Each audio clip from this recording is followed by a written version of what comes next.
Hello friends, welcome to general knowledge short tricks free. आज हमारा topic है ancient history. Bharat का इतिहास उत्तर में हिमालय से लेकर दक्षिण में समुद्र तक फैला यह उपमहाद्वीप भारतवर्ष के नाम से ज्ञात है, जिसे महाकाव्य तथा पुराणों में भारतवर्ष अर्थात भारत का देश तथा यहाँ के निवासियों को भारतीय अर्थात भारत की संतान कहा गया है। यूनानियों ने भारत को इंडिया तथा मध्यकालीन मुस्लिम इतिहासकारों ने हिंद अथवा हिंदुस्तान के नाम से संबोधित किया।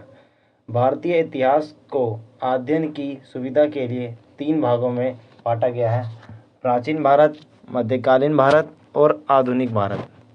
प्राचीन भारतीय इतिहास के विषय में जानकारी मुख्यतः 4 स्रोतों से प्राप्त होती है: धर्म ग्रंथ, ऐतिहासिक ग्रंथ, विदेशियों का विवरण, पुरातत्व संबंधी साक्ष्य।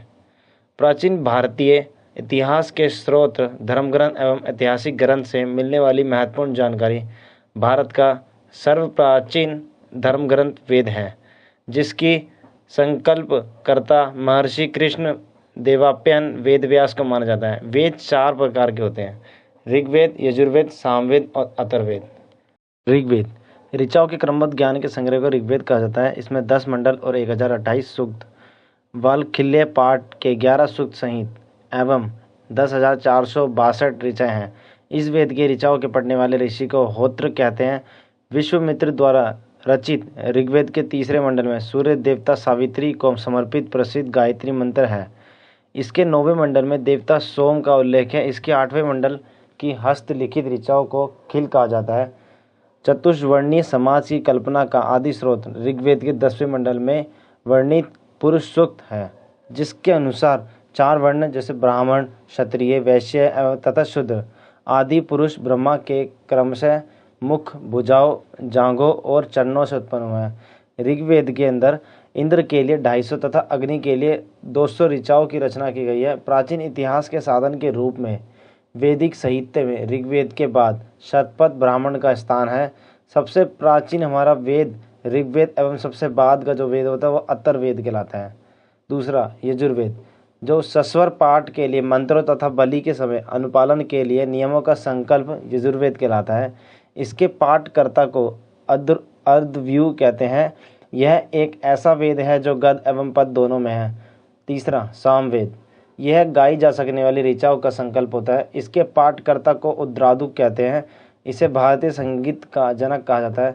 चौथा अथर्ववेद, ऋषि द्वारा रचित इस वेद में रोग निवारण, तंत्र मंत्र, जादू टोना, शाप, वशीकरण, आशीर्वाद, स्तुति, औषधि, अनुसंधान, विवाह, प्रेम, राजकर्म आदि विविध विषयों से संबंध मंत्र तथा सामान्य मनुष्यों के विचारों, विश्वासों, अंधविश्वासों इत्यादि का वर्णन है।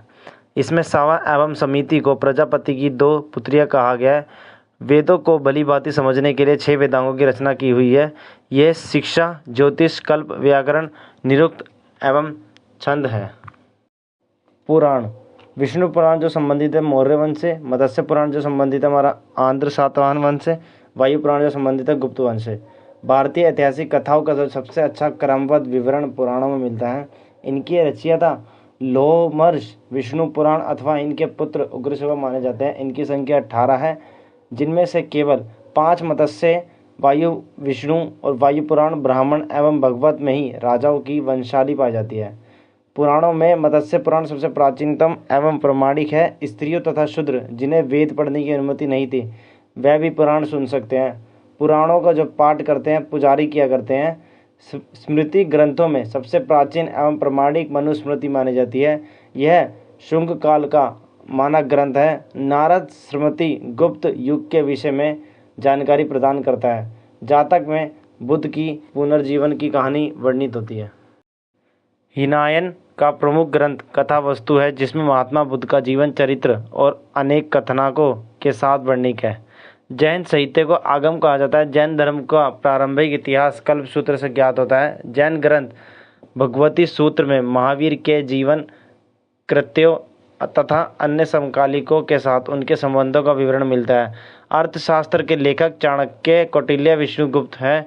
यह 15 अधिकरणों एवं 180 प्रकरणों में विभाजित है। इससे मौर्यकालीन इतिहास की जानकारी प्राप्त होती है। संस्कृत साहित्य में ऐतिहासिक घटनाओं को क्रमबद्ध लिखने का सर्वप्रथम प्रयास कल्हण के द्वारा किया गया है। कल्हण द्वारा रचित पुस्तक रजत रांगणी है, जिसका संबंध कश्मीर के इतिहास से है। अरबों की सिंध विजय का वृतांत चचनामा लेखक अली अहमद से सुरक्षित है।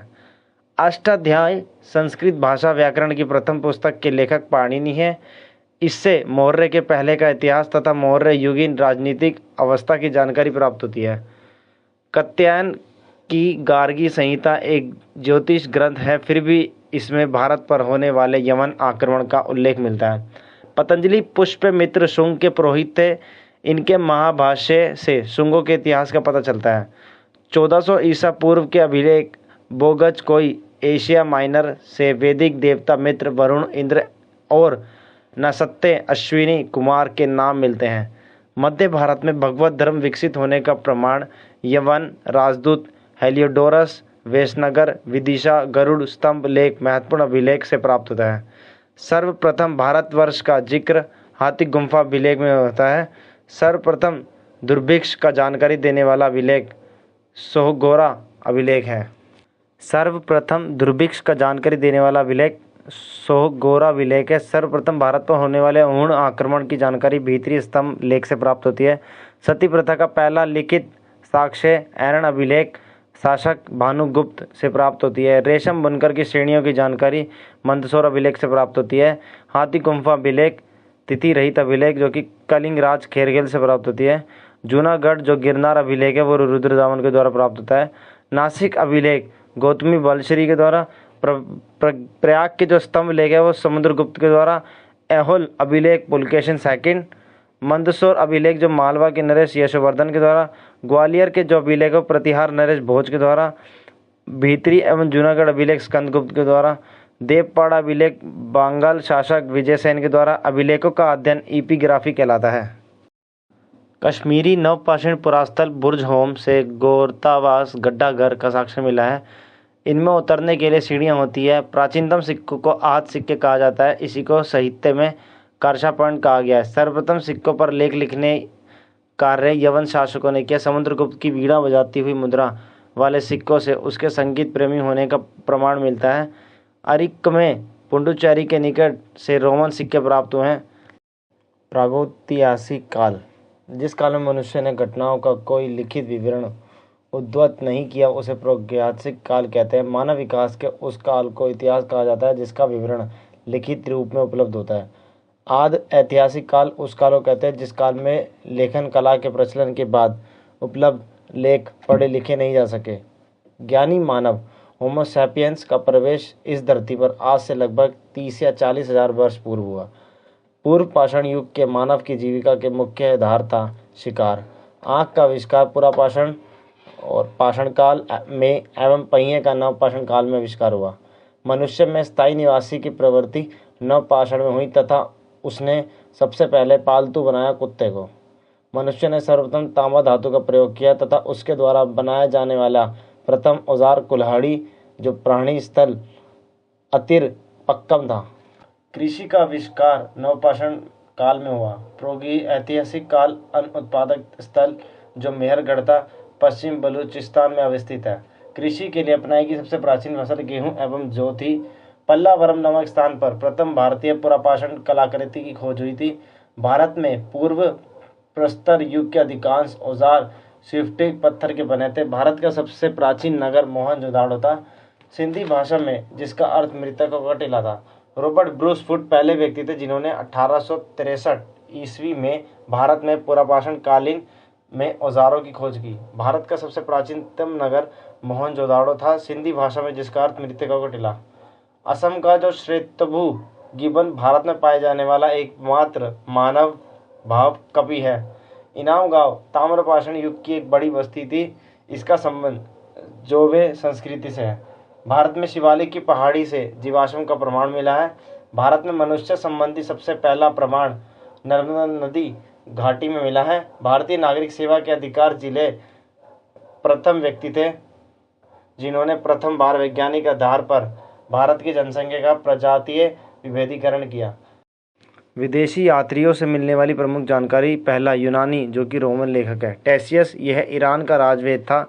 भारत के संबंध में इसका विवरण आश्चर्यजनक कहानियों से परिपूर्ण होने के कारण अविश्वसनीय है।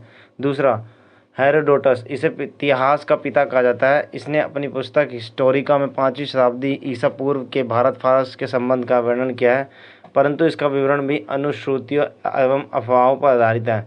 तीसरा, सिकंदर के साथ आने वाले लेखकों में निर्वाकस और अनोसिकर्स तथा आरिटोबुल्स के विवरण आदि प्रमाणिक एवं विश्वसनीय है। चौथा, मेगास्थनीज, यह सेल्यूकस निकेटर का राजदूत है जो चंद्रगुप्त मौर्य के दरबार में आया था। इसने अपनी पुस्तक इंडिका में मौर्य यौगिक समाज एवं संस्कृति के विषय में लिखा है।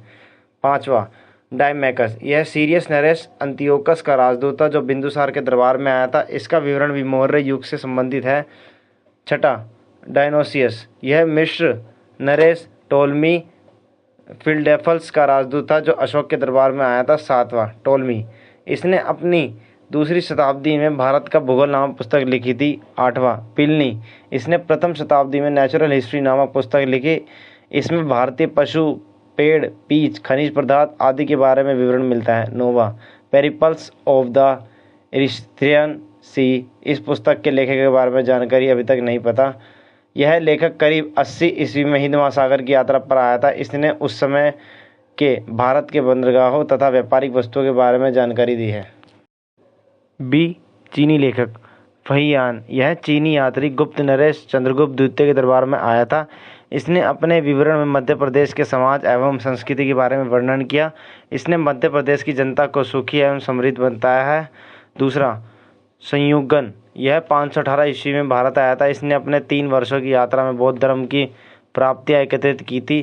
तीसरा, हुएनसोंग, यह हर्षवर्धन के शासनकाल में भारत आया था। हुएनसोंग 629 ईस्वी में चीन से भारतवर्ष के लिए प्रस्थान किया और लगभग 1 वर्ष की यात्रा के बाद सर्वप्रथम वह भारतीय राज्य कपिशा पहुंचा।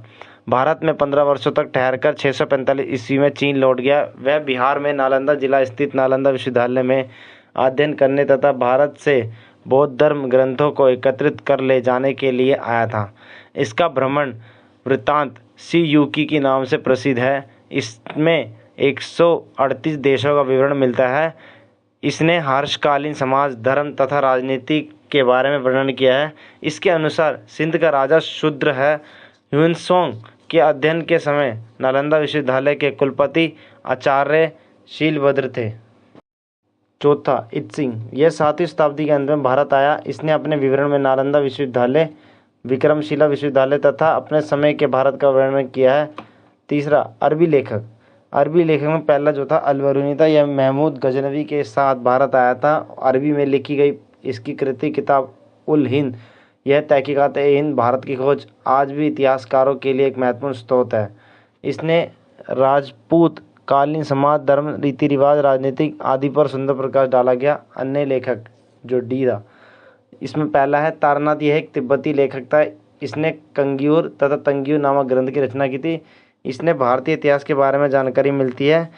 दूसरा, मार्को पोलो, यह 13वीं शताब्दी के अंत में पांडे देश की यात्रा पर आया था। इसका विवरण पांडे इतिहास के अध्ययन के लिए उपयोगी है। वीडियो अच्छी लगे तो please like and subscribe my channel. Thank you so much.